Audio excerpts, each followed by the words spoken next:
चालता चालता माया करणारे लोक असते. दारात काय झालं उगच उगच दाराच्या घरी फुकून सांगायचं घेणं ना देणं. हे लय विचित्र लोक आहेत बरं का. तुमच्या आमच्या भोवताची जी असणारी चांडाळ चौकडी का ही फार विचित्र आहे. रावणाची ही चांडाळ चौकडी होती. मारित झालं महोदर झालं ही चांडाळ चौकडी राजा रावणाची.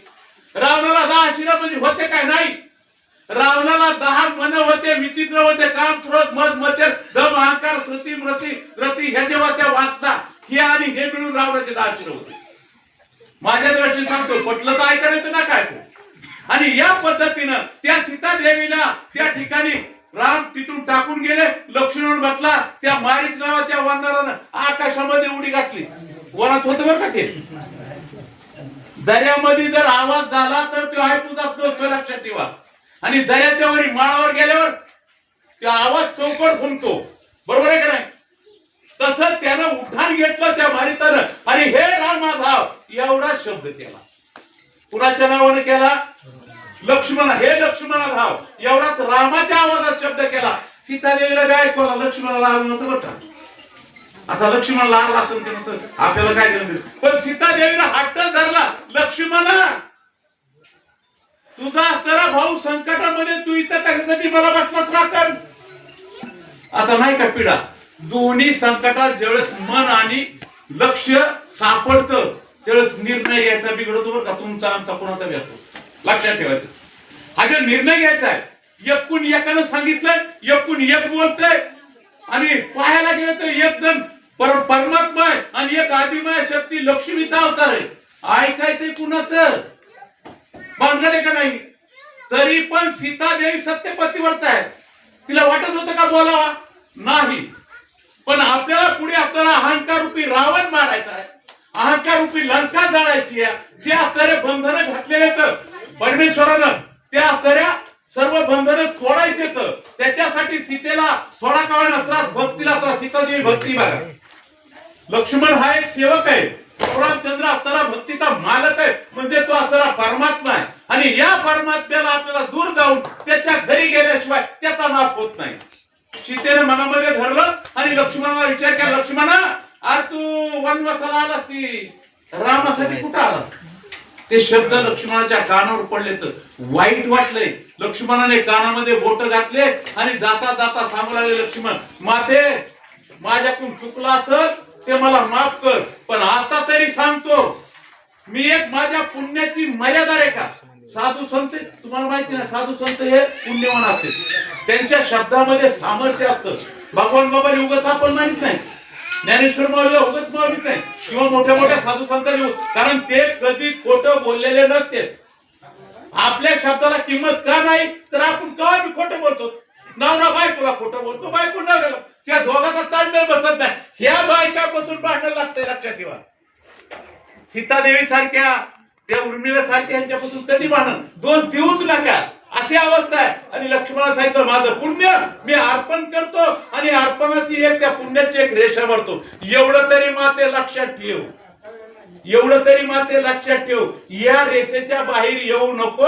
आज इथपर्यंत आलेली का काय चला. योगी संन्यासी तपस्वेशी भिक्षेसी येतील आश्रमासी तू विश्वासू नको तयासी मर्यादेसी माते तुला माझी विनंती आहे. योगी आहे तपस्वी आहे संन्यासी आहे कुणी बी खऱ्याचं सोन घेतल्याशिवाय खोटं जमत नाही लक्षात ठेवा.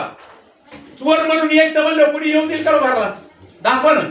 सेवाचंच सोन घ्यावं लागल. योग्याचंच सोन घ्यावं लागल.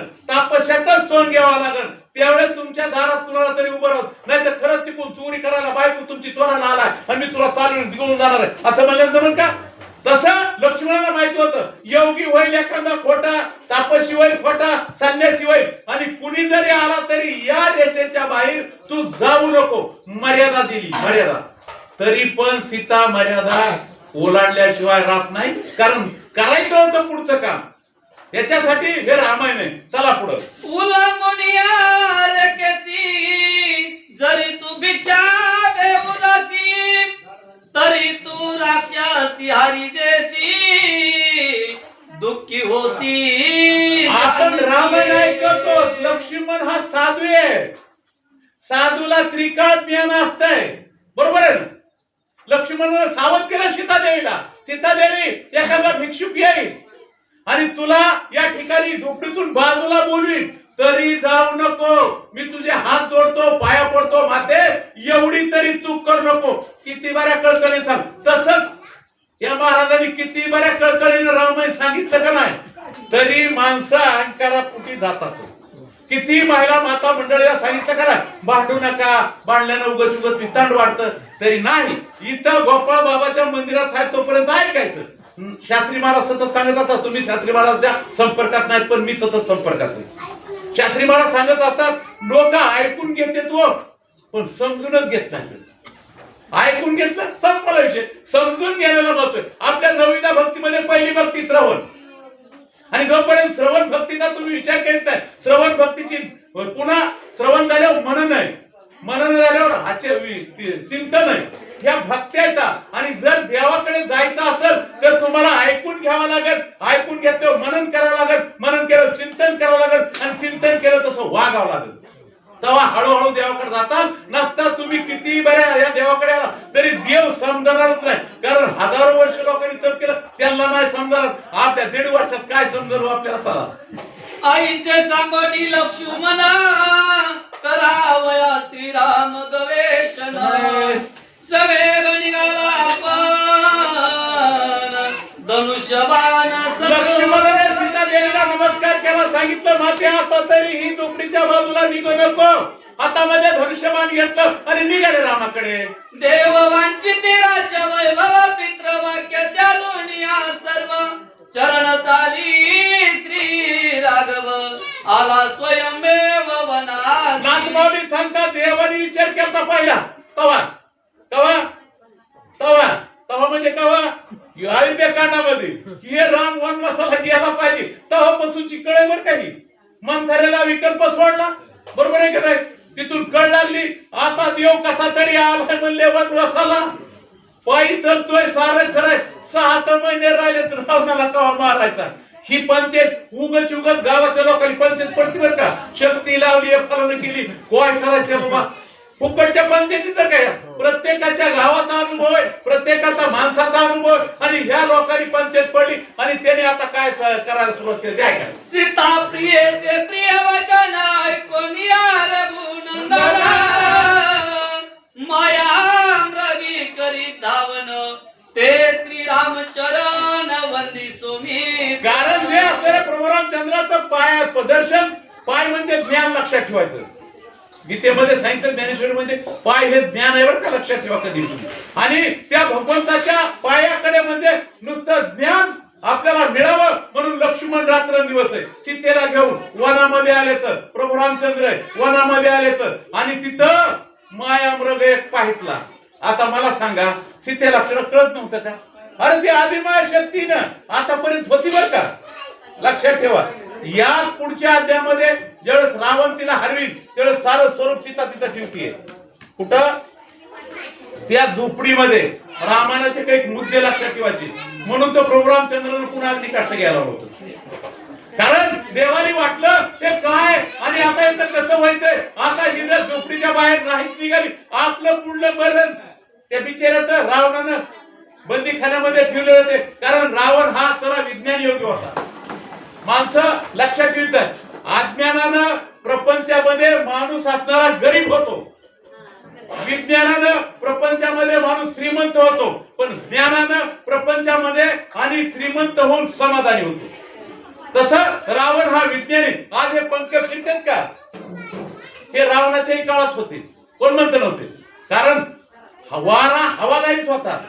आज असणारे कपडे धुणारा तो वागणे आहे का? ते असणाऱ्या वॉशिंग मशीन होत्या रावणाकडे. तुम्हाला वाटतं काय? नाही. रावण हा विज्ञान युगातला होता, श्रीमंत होता, पण ज्ञानी नव्हता. आणि ज्ञानी असला तरी कुठं फसला?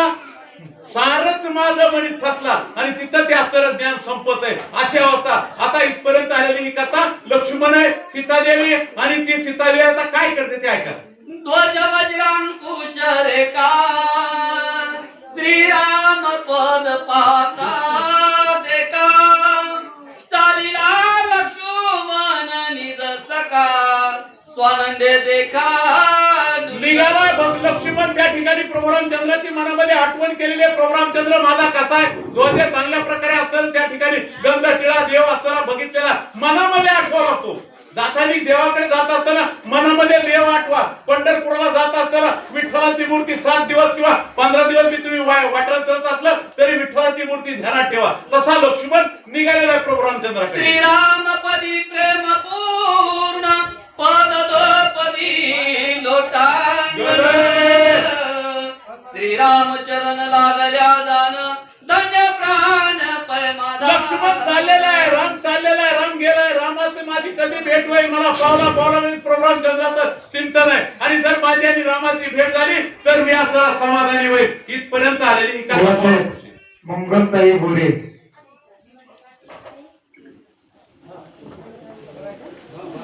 चला पटकुनी चला, टाइम झाला 2 वाजले. तर दादाची आज्ञा 2 वाजता संपलं पाहिजे.